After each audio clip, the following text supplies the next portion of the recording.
Good morning. This is Arlan Suderman, Chief Commodities Economist at StoneX, coming to you a little after 9:30 in the morning on this Monday, October 13th, as we try to sort through the development of the recent days between China and the United States. We did see stock futures come roaring back overnight after both the United States and Chinese officials softened their tone from late week threats that had sent the markets reeling on Friday. Although this morning's levels remain well below where they were on Thursday of last week, the problems remain following China's steps on Thursday to hold the world hostage regarding essential rare earth minerals and magnets, but the rhetoric has eased. Now, China played the rare earth minerals trump card on Thursday, and I covered that in my morning commentary for those who within the company that get my morning commentary. However, the markets didn't figure that out until late morning on Friday when President Trump responded after a number of countries reached out to him regarding China's actions, almost in a panic regarding their implications.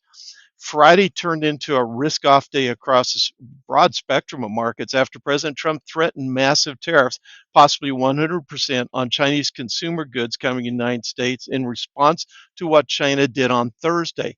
The markets reacted on Friday instead of on Thursday because they only respond to those things that impact short term financial gain or loss, whereas China's actions on Thursday presented an even greater longer term threat, as I outlined at the time.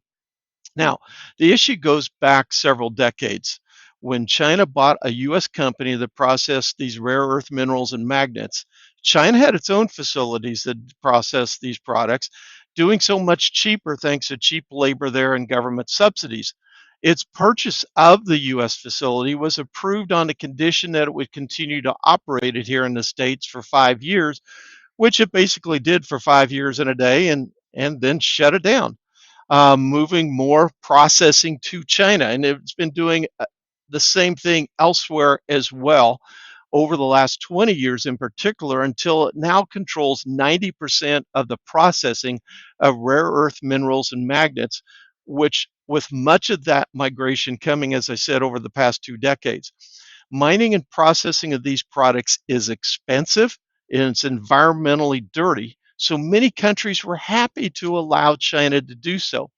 Now, most people don't really understand rare earth minerals and magnets. So this was never on their radar. And China knew what it was doing. It knew that these products would be essential for developing the electric and high tech economy of the future, including everything from cell phones to plane engines to advanced military weapons. And it's that latter thing that is really part of it reaching its stated goal of what it has said of having the top military in the world along with the top economy. Now, I've been warning for the past 6 months that this day would come, but it came sooner than I anticipated that it would. Why now? Well, the move likely came due to steps that the Trump administration recently took that were reported last week. The Trump administration invested in at least 5 mining companies in Greenland and the United States.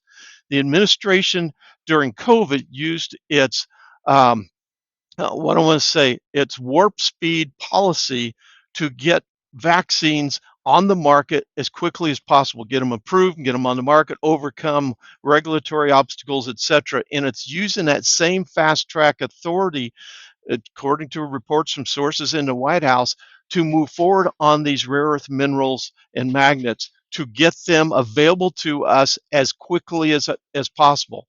Now, China's been building for this day for several decades. And I believe that it started to move when it saw the United States take this action to apply warp speed to try to gain access to its own supply of processed rare earth minerals and magnets. There is no longer a China versus, well, let me back up and say that when China played this card, which I've been warning is the Trump card that they would eventually play, when they played it, it showed world leaders that this is no longer a China versus Trump battle. This is a China versus the world battle because it controls the rare earth minerals and magnets essential not only for their economies, for the productive capacity of their economies, but also for their ability to defend themselves. So that was a game changer worldwide. Now, as I said, most people don't grasp the significance of these rare earth minerals to the world's geopolitical future. Many in the markets and on Main Street will continue to see this as a market response to President Trump's tariffs. But world leaders now see it differently, even if they're not going to publicly speak of military vulnerabilities due to how China is holding rare earth minerals hostage from the rest of the world. But that's also why I've been skeptical that we would see a major commodity deal with China.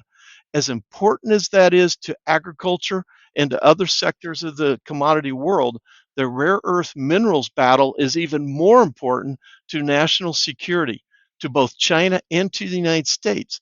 And as such, I didn't expect it to rise to the top of the negotiating. I didn't expect commodities to rise to the top of the negotiating priority list.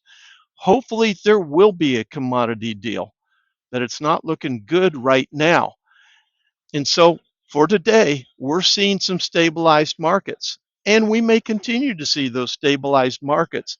But know that when China and the United States talk, their first priority is going to be rare earth minerals and magnets, because China wants to control the growth of the rest of the world, as well as to be able to control the rest of the world's ability to defend itself.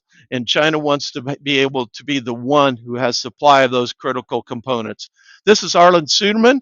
Be sure to like and subscribe if you want to continue to receive these updates from the trading floor.